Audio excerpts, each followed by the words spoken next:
శ్రీకాళహస్తీశ్వర ఆలయంలోకి భక్తులు నాగశిలలను తీసుకురావడంతో కలకలం రేగింది. ఆలయ భద్రతా వ్యవస్థ వైఫల్యంపై మరోసారి చర్చ జరిగింది. తమిళనాడుకు చెందిన ఇద్దరు భక్తులు రాతితో చేసిన 2 నాగశిలలను 1వ గేటులో భద్రతా వ్యవస్థ తనిఖీలను తప్పించుకొని ఆలయంలోకి ప్రవేశించారు. అంతేకాకుండా 750 మండపంలో ఈ నాగశిలలను పెట్టి 11 గంటల 40 నిమిషాలకు ప్రాంతంలో సర్పదోష నివారణ పూజ కూడా చేశారు. ఆ తర్వాత మహాద్వారం వద్ద ఆలయంలోకి ప్రవేశించే క్రమంలో హోంగార్డులు గుర్తించి నాగశిలలను స్వాధీనం చేసుకున్నారు. 1వ గేటు రాహుకేతు పూజా మండపాల వద్ద భద్రతా వ్యవస్థ వైఫల్యంపై ఆలయ అధికారులు ఉలిక్కిపడ్డారు. కూటమి ప్రభుత్వం ఏర్పడ్డాక ఆలయ భద్రతా వ్యవస్థను పటిష్టం చేశారు. కానీ ఇటీవల సిబ్బందిని మళ్లీ నిర్లక్ష్యపు నీడలు ఆవహిస్తున్నాయన్న విమర్శలు వ్యక్తమవుతున్నాయి.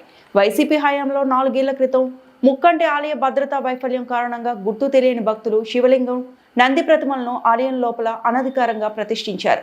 దీనిపై విచారించి శివలింగం, నంది ప్రతిమలను ఆలయంలోకి తీసుకొచ్చిన తమిళనాడు భక్తులపై అప్పట్లో కేసు నమోదు చేశారు. 2 ఏళ్ల క్రితం 8వ తరగతి విద్యార్థి రాత్రి ఆలయంలో ఉండగానే భద్రతా అధికారులు తాళం వేశారు. రాత్రంతా ఆ విద్యార్థి ఆలయంలోనే సంచరించడమే కాకుండా భద్రతా సిబ్బందికి చిక్కకుండా దర్జాగా 3వ గోపురం వద్ద ప్రహారీ దిగి వెళ్లిపోయారు.